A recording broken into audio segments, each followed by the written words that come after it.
January 17, 1943. A bitter wind swept across the frozen plains of the Eastern Front. The air carried the scent of smoke and iron, the distant rumble of engines breaking the silence. 4 German Panzers rumbled along a narrow forest path, their steel hulls glinting under the pale winter sun, each driver confident in the armored superiority that had dominated the battlefield for months. Hidden among the skeletal trees, a lone Soviet gunner crouched behind a battered anti-tank gun. His breath formed clouds in the icy air. Fingers trembling, he adjusted the sight, calculating angles, distances, and timing with meticulous care. Around him, comrades whispered prayers and checked their own weapons, yet all eyes returned to him. He wasn't just aiming to destroy a single tank. He had devised a plan, a chain reaction that relied on precision, patience, and a touch of audacity. If executed correctly, it could turn the tide of this small engagement and leave the enemy reeling in chaos. The first shell clicked into the breach. A heartbeat later, the frozen forest waited in suspense. By early 1943, the Eastern Front had become a frozen crucible of attrition.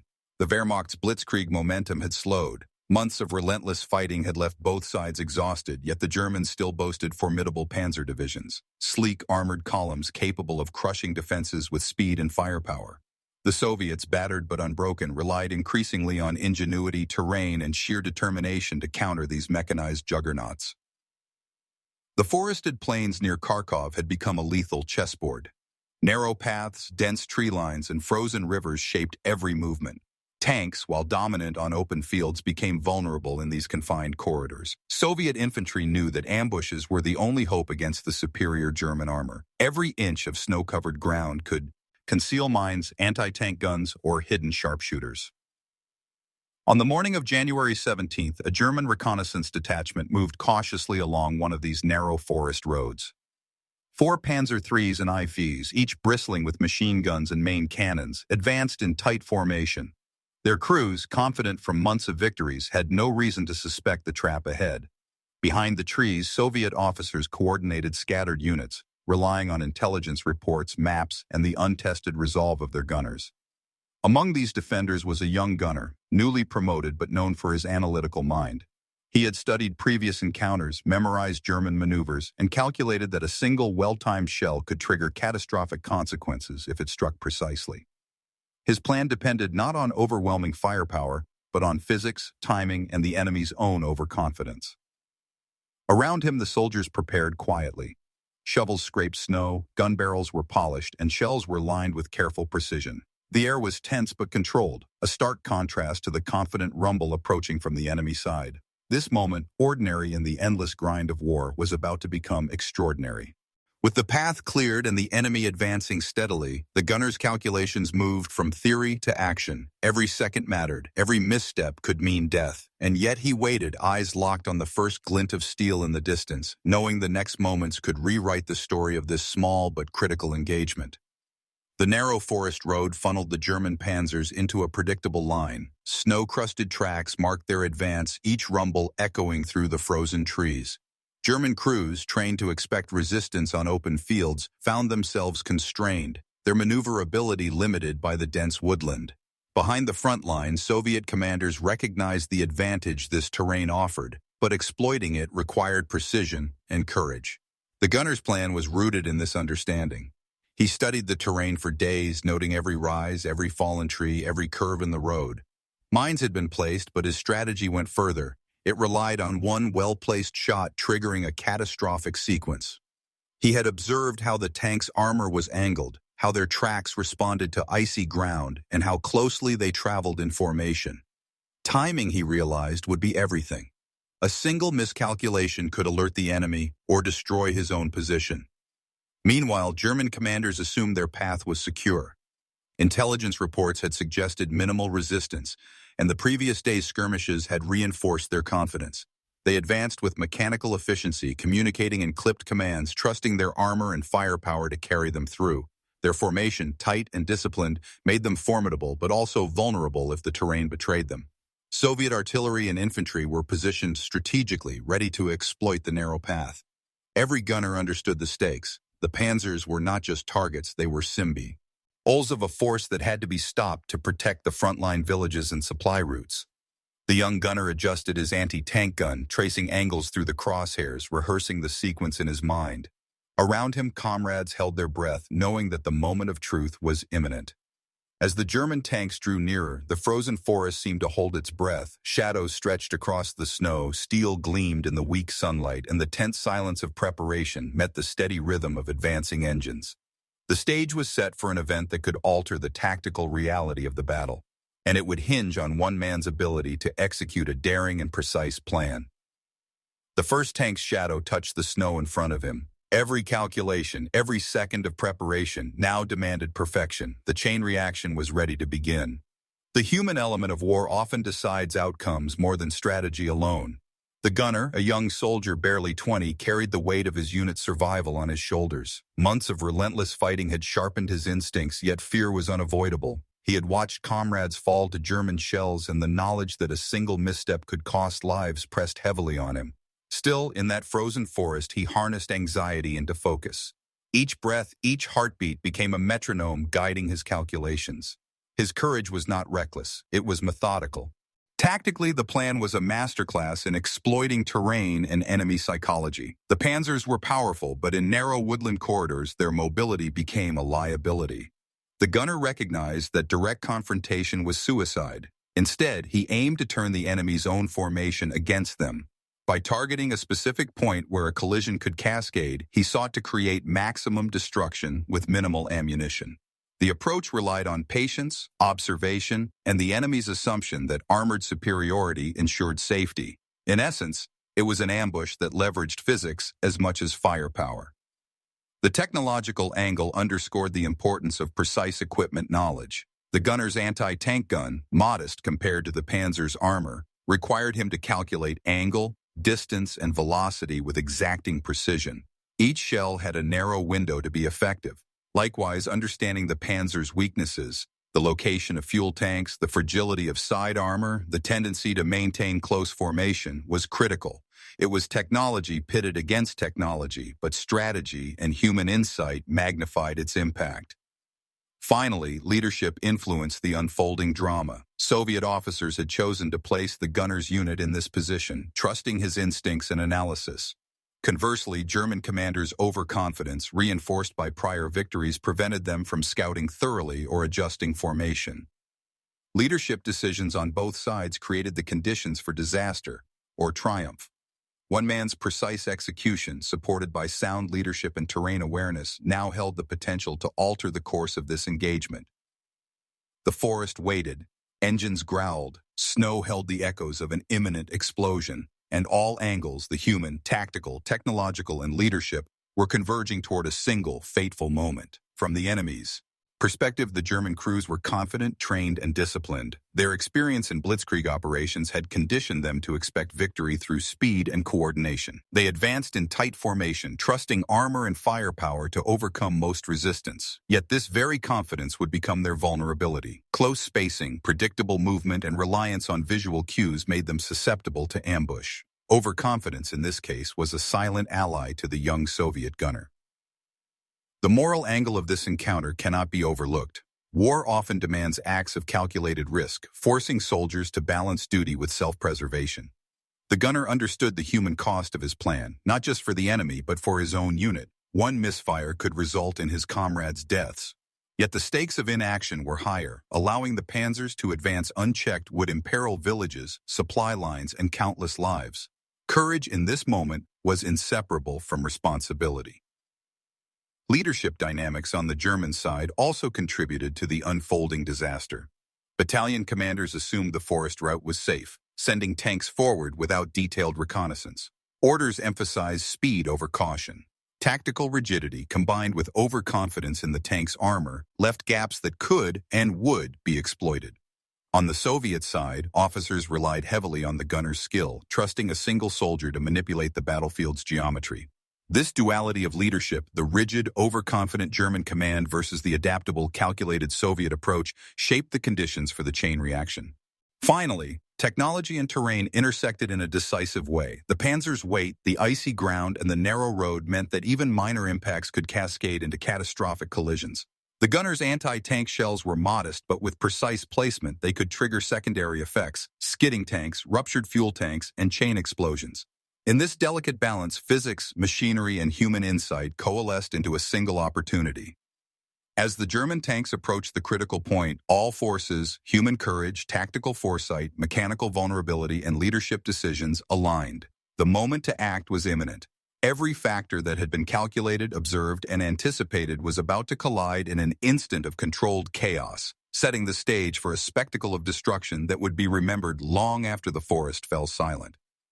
The 1st Panzer reached the bend in the forest road just after noon. Sunlight glinted off its turret, steel cutting through the pale winter haze. The gunner held his breath, eyes tracing the barrel and tracks, calculating distance and angle with meticulous precision. He had rehearsed this moment in his mind countless times, yet the reality was sharper, colder, and infinitely more dangerous. He loaded the first shell, double-checked the alignment, and waited for the exact moment. Engines growled, tracks grinding snow into powder, the forest echoing each mechanical note. Then, with a calm exhale, he fired. The shell struck the side of the lead Panzer's rear track, lodging itself with a metallic shriek. Time seemed to slow, the tank shuddered, its momentum compromised, swerving slightly on the icy road. Behind it, the 2nd and 3rd Panzers pressed forward, unaware of the precise trap. The 1st tank's sudden skid caused the 2nd to brake sharply, its treads locking, creating a chain of micro-collisions.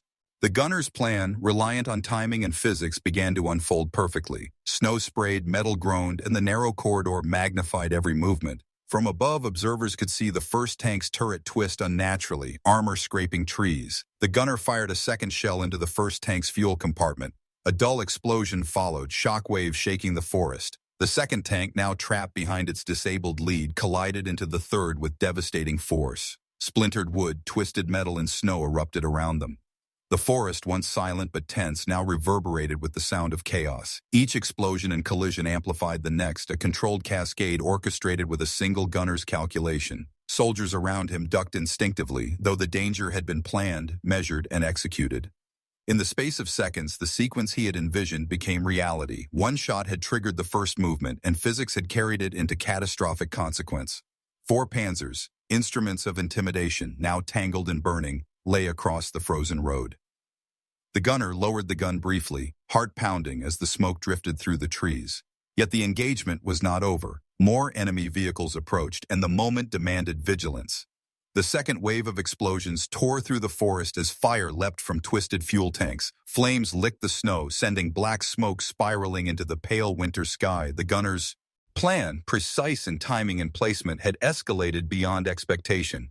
The 4 Panzers, now entangled, became a singular inferno of metal and fire, their engines screaming as they ground against one another. Soldiers on both sides paused, momentarily stunned by the spectacle. German crews trapped in the wreckage fought to escape, but the crushing weight of steel and debris made movement nearly impossible. Smoke choked the narrow path, reducing visibility to near zero. The remaining Panzers of the detachment, frozen by shock and confusion, hesitated at the edge of the forest. The tight formation that had once been a strength had become a liability, amplified by the terrain and the gunner's precise exploitation of physics. Every detail the gunner had accounted for, the icy ground, the tank spacing, the angle of approach, now manifested in dramatic consequence. Trees splintered under metal impact, and the sound of tearing armor echoed across the frozen plain. Each subsequent collision sent secondary explosions cascading through the wreckage as fuel ignited and munitions detonated. It was chaos, yet a chaos entirely orchestrated by calculation and timing. From his position, the gunner observed the unfolding disaster with unwavering focus. The anti-tank gun remained ready, a silent guardian ensuring that no advancing vehicle could disrupt the sequence. Around him, comrades crouched low, the tension palpable, each soldier acutely aware that a single misstep could turn triumph into catastrophe. By mid-afternoon, the chain reaction had concluded. 4 Panzers lay destroyed, their hulls twisted and smoking. The forest floor, once uniform in snow, was now scarred with craters, splintered trees, and scattered armor fragments.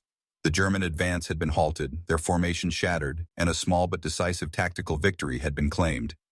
The gunner exhaled slowly, knowing the immediate danger had passed, yet he also understood that the battlefield would demand continued vigilance as more enemy units remained beyond the smoke. The destruction was spectacular, but it was only a moment in a larger struggle, a fleeting instance where ingenuity, courage, and calculation converged to rewrite the rules of engagement. The immediate aftermath of the ambush was both brutal and extraordinary. The four Panzers, once symbols of German armored dominance, lay mangled and smoking across the frozen forest road. Their destruction sent shockwaves through the approaching German units, forcing them to halt, reassess, and regroup. Radio transmissions crackled with confusion as officers sought to understand the scale of the disaster. Casualties were significant, crews trapped inside the twisted metal paid with their lives, while others scrambled to safety amid the chaos. For the Soviet forces, the sight was both relief and vindication. Soldiers emerged cautiously from their positions, surveying the wreckage. The young gunners' daring plan had succeeded beyond expectation. Every calculation, the timing, angles, and choice of impact points had aligned perfectly, turning one gunner's initiative into a tactical triumph. Around him, comrades quietly acknowledged the precision, their own survival intertwined with his skill. The forest, scarred with debris and smoke, bore silent witness to the dramatic turn of events.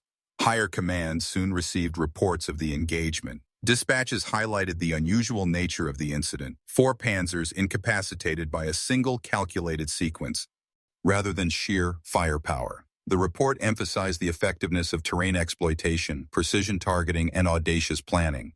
Commanders recognized the morale boost it provided to the defending troops, a small unit achieving a feat that seemed improbable against the armored juggernauts of the Wehrmacht.